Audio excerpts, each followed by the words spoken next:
ما ابل جمعه بیان کړو د ښځو کمزورۍ هم بیان کړی وي.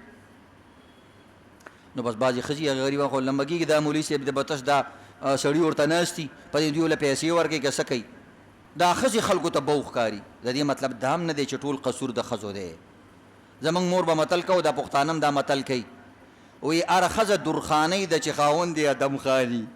یا هره ښځه درخو ده. بعضې ورته درخو وایي چې خاوند یې ادم خاني. دا ښځې چې ګډوډېږي نو بعضې وخت کې د دې خاوند د وجې نه ګډې وډې شي ده کې چلی دا د ادم زوی چې دی دا ګډبډي دی.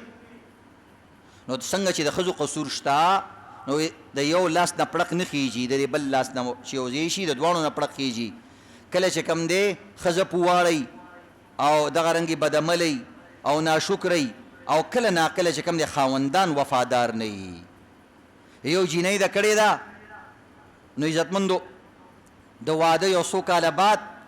خامخا انسان الله رب العزت فانی جوړ کړی دی ختمیږي نو دا ښځه چې کم دی د دې دا رنګ ډنګ لږ کم شي د دې غریبۍ نه زلفانې لږې هغه شي سپږې پکې پیدا شي بچو مچو ګیره کړي وي کله جامې کپړې مخکې وروستو وي او دا تشپاڼی خو سات پس سقاوي ته ننوځي سات پس سقاوي موبایل کې اوس وروره او سقاوي درو د موبایل ځان ته کولاوئ او سات پس چې کوم دی په دغه کې زلفانو کې ګوتې وئ هغه غریبه سالن پخه کړي که زلفان ځان له برابر کړي.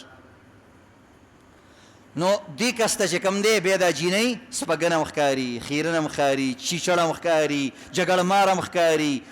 حالانکې دا د ټول د ده د کارونو د وجې نه غریبه په دې باندې کېږي. د واده نه په پیله کال باندې چې بچي نه وو خدمتونه ډېر نه وو نو دا به روزانه ناوې کېده روزانه به ښایسته ګرځېدله الټه به ته تنګ وي تا ته چې سرخي راوړه تا به یې ګزاره وکړه تا به ګزارې غوښتلې چې د دې نه یې لږه جوړه راوړه تا به یې اوس مې دله راوړې ده نو هغوی تا ته یې اچومه که نه. اگر چې ښځې اکثر پردو ته اچوي خو داسې ښې ښځې هم پکې شته هغې خاوندانو ته اچوي خو نور خاوندان یې ټي زناني هغه له دومره نشي راوړی او شوماني شوم پړقي یاره جامو باندې څه کې انسان خو بس قدرتي خو دې ښایسته پیدا کړی دی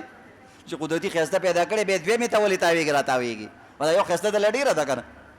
نو سړو کې هم فرق عزتمندو دې وجې نه چې ښځه کله د واده نه یو 6 کاله 10 کاله 15 کاله بعد چې 4-5 بچي وشي رنګ ډنګ یې لږ کمزوری شي نو کله ناریزي طور سره او ځان سره ساتل پکار دي. نو چې کله تا ته دا ښځه مې بېغیرته ده دا داسې ګنده ده دا خیرنه ده او دې مخ ته یې وګوره او دې فلاني ته نو کله ناکله هغه فوټو راله فوټو ته یې ګوره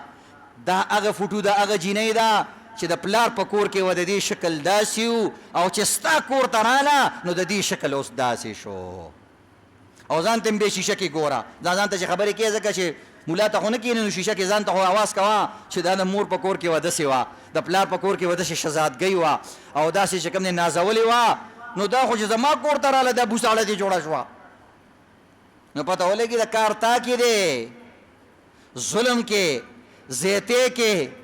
وال کې ټکول کې د ښځو په شان تام تاني زده کړي په وړه وړه خبره باندې ښځو ته تانې ورکې کله ورته پلار یادې کله ورته مور یادې کله ورته رونه یادې زندګي دې ولې وخوړله.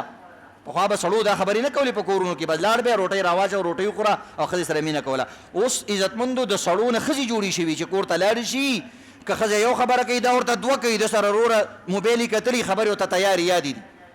حدیث ورته یاد دي د قرآن آیتونه ورته یاد دي د خندا خبرې ورته یادې دي او ملنډې ورته یادې دي لطیفې ورته یادې دي او ټولې فټ کوي او په دې خپله ښځه باندې ور فټ کوي دماغ یې وله خوړلي دي. خو دا یاد لري عزتمندو ښځه زمونږ په کور کې خرابه شي جینۍ زمونږ په کور کې خرابه شي او هغه کور ها چې مخکې نه اوس خرابه وه او ستا کور کې ښه شوه نو بس بیا تصویر ساته بیا ښځې ته ښایه وګوره که نه مخکې داسې وې او داسې وې